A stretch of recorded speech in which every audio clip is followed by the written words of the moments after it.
दोस्तों हमारी वीडियो को देखने के बाद में एक सबसे कॉमन क्वेश्चन पता है कौन सा है कि ऑफलाइन का बिजनेस करें या फिर ऑनलाइन का बिजनेस करें 2025 में। क्योंकि दोस्तों आपको पता है हमारा ऑफलाइन का भी काम है और ऑनलाइन का काम है। बहुत सारे जो हमारे कस्टमर जो हमसे स्टॉक लेते हैं होलसेल के अंदर या फिर रिटेल में, जो उनको चालू करना है, क्वेश्चन पूछते रहते हैं कि सर हमको भी स्टार्ट करना है तो हम ऑनलाइन करें ऑफलाइन करें, कंफ्यूजन रहती है। तो इस वीडियो को देखने के बाद में डिटेल में मैं आपको बताऊंगा, सारे डाउट्स आपके क्लियर हो जाएंगे। वन बाय वन करके हमको स्टार्ट कर, सबसे पहले मैं आपको बताऊंगा ऑफलाइन का प्लस और माइनस, फिर आएंगे अपना ऑनलाइन के अंदर। देखिए सबसे नंबर वन आता है आपको बिल्डिंग स्ट्रॉन्ग कस्टमर ट्रस्ट। देखिए अगर आपका ऑफलाइन का अगर स्टोर होता है ना, तो जो भी कस्टमर आपके स्टोर के ऊपर आता है वो फिजिकली उसको टच करता है, फील करता है और देखता है, उसके बाद में स्टॉक लेके जाता है। तो एक ट्रस्ट बिल बहुत इंपॉर्टेंट होता है। सेकंड नंबर का था फिजिकल प्रोडक्ट एक्सपीरियंस। जब आता है तो आपको हर प्रोडक्ट को टच करेगा, फील करेगा, उसके बाद में वो लेकर जाता है। उससे क्या होता है, उसको प्रॉपरली समझ में आता है कि क्या प्रोडक्ट है, कैसा फिटिंग आ रहा है, क्लॉथिंग किस तरीके से आए। तो यही चीज कस्टमर को फील करना बहुत इंपॉर्टेंट होता है।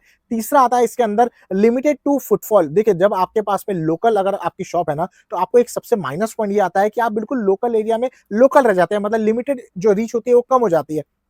क्योंकि आपके स्टोर के अंदर मान लीजिए दिन में 10 से 15 कस्टमर ही अगर एंट्री है तो आपको उन्हीं को अटेंड करना है। अगर मान लीजिए जिस दिन एंट्री कम हुई उस दिन क्या होगा, तो ये बहुत इंपॉर्टेंट होता है अगर आपकी ऑफलाइन का, अगर आपके रिटेल की शॉप है। चौथे नंबर का आता है हाई एक्सपेंस रेंट, स्टाफ और इलेक्ट्रिसिटी बहुत ज्यादा। अभी आपको पता है अगर जिस हिसाब से आपकी मार्केट है, जिस जगह पे आप है, वहां पे आपको किस तरीके का रेंट है। अगर हाई एरिया में लेगा जहाँ पे बहुत ज्यादा क्राउड है, वहां का रेंट लगभग 50 से लेकर के 1-1 लाख रुपए तक रेंट है। और उसके बाद में उस हिसाब से आपके एक्सपेंसेस भी बढ़ जाएंगे, आपके स्टाफ भी उस हिसाब से रखने पड़ेंगे, आपका जो इलेक्ट्रिसिटी बिल है उसी हिसाब से आएगा। तो ये बहुत इंपॉर्टेंट है अगर आपका रहेगा।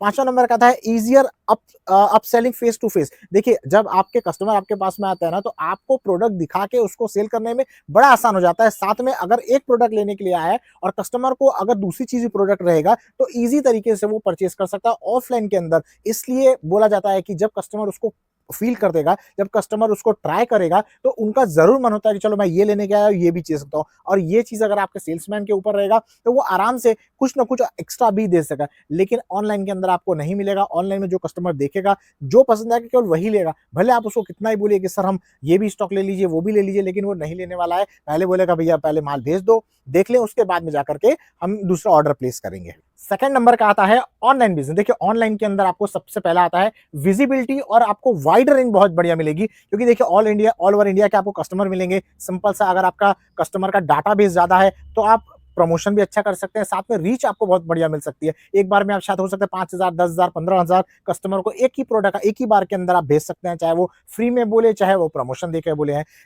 उसके बाद में इसका आता है लोअर सेटअप कॉस्ट। बहुत आपको कम सेटअप कॉस्ट आपको मिलेगा। क्योंकि देखिए व्हाट्सएप के लिए आपको चाहिए, बाकी कोई आपको रेंट नहीं देना है, या फिर कोई इलेक्ट्रिसिटी का खर्चा नहीं, स्टाफिंग खर्चा नहीं है, केवल आपको सिंपल सा अपना मोबाइल का इंटरनेट चाहिए और मोबाइल चाहिए और आपका काम स्टार्ट हो जाएगा। उसके बाद में आता है सीओडी का रिटर्न, और जो आपका कंपटीशन बहुत इशू रहता है इसके अंदर, क्योंकि सीओडी का कॉस्ट इतना ज्यादा होता है ना। अभी क्या होता है, जब आप कस्टमर आपको पहली बार ट्रस्ट नहीं करते हैं, अगर ट्रस्ट करते भी हैं तो पूछते हैं भैया सीओडी चाहिए। अगर सीओडी अगर आप नहीं देते हैं तो बोलते हैं सर हमको आपके ऊपर ट्रस्ट नहीं हो रहा, ऑर्डर नहीं प्लेस कर सकते हैं। तो ये सीओडी वाला जो चक्कर है बहुत प्रॉब्लमेटिक वाली बात है। तो आपको पहले ये देखना पड़ेगा कि आप सीओडी में स्टार्ट कर रहे हैं कि नहीं कर रहे हैं। साथ में आपको हमेशा ये देखना पड़ेगा कि अगर आप सीओडी कर रहे हैं तो आपके लिए प्रॉफिटेबल, क्योंकि उसमें आपकी कॉस्ट बढ़ जाएगी। फोर्थ नंबर किसका आता है content and trust building needed. अगर आपका मान लीजिए कि नया नया काम है तो आपको ट्रस्ट बिल्डिंग का भी बहुत बड़ा इशू आता है इसके अंदर। कस्टमर को ट्रस्ट नहीं होगा, आप फ्रॉड नहीं, क्योंकि मार्केट के अंदर बहुत ज्यादा फ्रॉड भी काम चल रहा है। तो ये सारी चीजें आपको ऑनलाइन के अंदर देखनी पड़ेगी, लेकिन ऑफलाइन के अंदर आपको नहीं देखनी पड़ती है।